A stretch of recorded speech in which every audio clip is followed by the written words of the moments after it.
reading A Lot to Remember. This is a book by Joan Marshall Grant. It's about her journeys through Lot, which is a part of France, and she dedicated it to Denys and Charles, both her husbands, at different times, with love, a lot to remember. We're here at chapter 19, and she is here with Charles. Terror by Night. We had only been at Saint-Cercle-la-Popie for a week when Charles was jarred awake by a scream at 3 o'clock in the morning. 2 seconds later he heard it again. One word, high-pitched, anguished, and 2 separate syllables, allez. Allez. He was sitting bolt upright when it came again. Allez. He switched on the light and ran to the window. Allez, and ripped the stillness for the 4th time. Was it a child? A child in the toils of nightmare? No, too loud for a child. Again, the air vibrated with naked terror. Allez, allez! The silence closed in again. The hairs on his forearms stood up like hackles. He listened intently, leaning out of the window. No voices, no running feet, no gleam of light through the slats of shutters, nothing. Was a lunatic shut in one of the silent houses, or had he heard murder? He pulled on his shirt and trousers, turned off the light so as to watch unseen. If he saw someone slinking away through the shadows, should he tell Madame Rocher to telephone for the police before he gave chase? He wondered why the scream hadn't woken me, and was relieved for my sake that I was still asleep. For an hour he stayed at the window, lighting one cigarette from the stub of another. Then he went back to bed. In the morning he told me. I'm glad you didn't hear it, he added. It was very unpleasant. Allez, 6 times, for the first scream woke me. I never knew a single word could hold so much fear. I expect it was a spook, otherwise I should have heard it too, I said consolingly. Nonsense. I was wide awake. I even switched off the light again, so as not to be a conspicuous target as I watched from the window. You heard a spook scream when you were in the south of France at the Villa Saint-Joseph before you met me. There were 8 people in the house, but only 4 heard it, and you searched the garden for hours because you were so certain that you heard a murder. And so I had, he said, only it took place 50 years earlier, as you described in great detail, when you were psychometrizing my watch. But I'm certain that whoever screamed allez was entirely solid. The noise was too loud to have been made by a spook. He clung to this theory even when Madame Rocher, who wakes at the slightest sound, and George and Haguette, who lived next door and did our washing, and Haguette's grandmother, who, although she was over 90, had such sharp ears that she hears everything almost before it happened, all assured him that they had heard nothing in the night. Madame Beatty has had, Monsieur Beatty has had a nightmare, they said, but they glanced at each other and said it too vehemently. Each found a way to avoid the subject. George's recounted to Charles how one of the village stalwarts had recently won a bet that he would lay the oldest, ugliest, and most arid local spinster. He was in the process of so doing when his wife, a renowned virago, entered the arena and started to upbraid him. But we men of La Popie do not allow ourselves to be bullied, said George complacently. So he carried on until the job was done, and then took off his belt and gave his wife a sound thrashing for being so immodest as to watch. Haguette, instead of staying to gossip when she brought back our laundry, paused only long enough to gather up an armful of my clothes and then hurried away, assuring me they would look much nicer after she had pressed them. Even Madame Rocher was evasive and tried to make me move into one of the other rooms on the excuse that I might sleep more soundly in a different bed. When I assured her that I was sleeping better than I had done for months, she still insisted on giving me another mattress. Their solicitude was making us feel uneasy. Was the sound of the scream a recognized prelude to disaster? To take our minds off this unwelcome thought, we decided to go for a drive and prove to myself that I was feeling thoroughly down here. And efficient, I took detailed notes, which I will include, because thereafter I ceased to take any, except of names and prices, which I find difficult to remember. Saint-Cercle-la-Popie, 13th of June, 1956.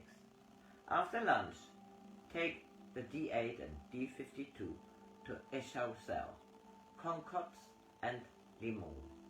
Views even better than when coming round this road from the other direction.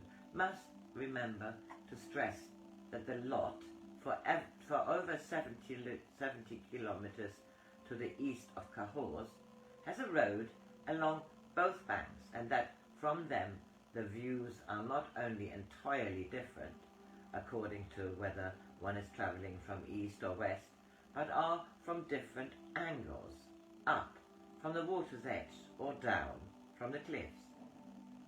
At Limoux, take the N111 towards Villefranche de Rouergue. See several people laughing uproariously by the roadside. Picnic party?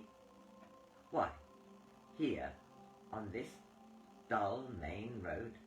Then notice little Simca straddled across a stone wall.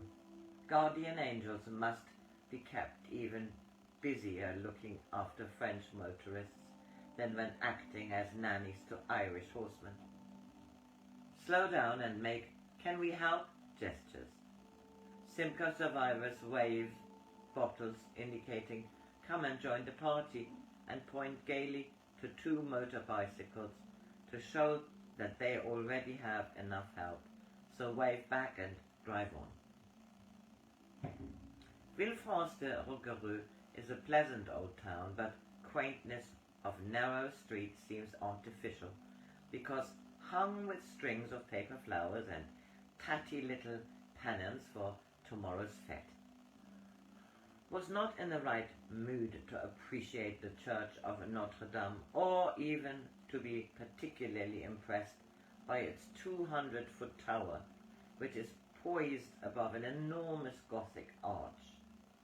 The interior has some fine wood carvings, but seemed cold and unmagical, perhaps because I am determined to keep out of range of spooks.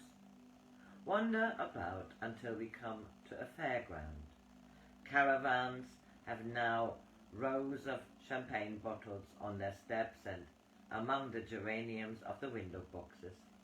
Prices for sideshows at fair, or do French gypsies drink champagne in quantity?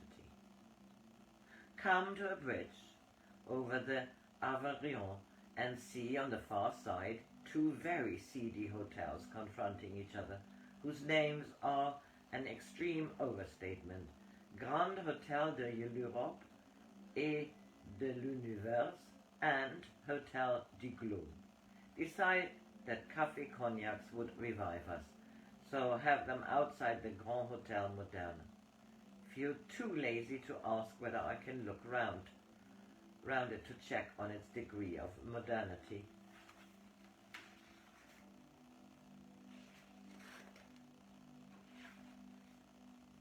Charles starts worrying about streams in the night.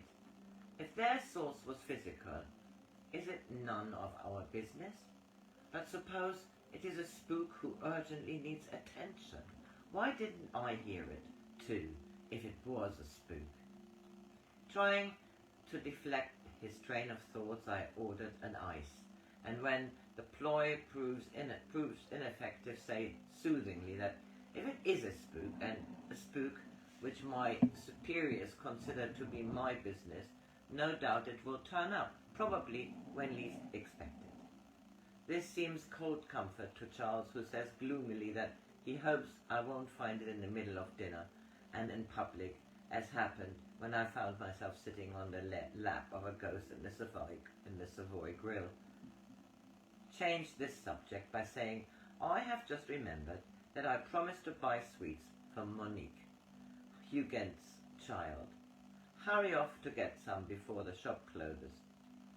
8 for 3 half-pound bags. 8 shillings for 3 half-pound bags. Twice the price of English ones, and they look rather stale. Hope she won't notice.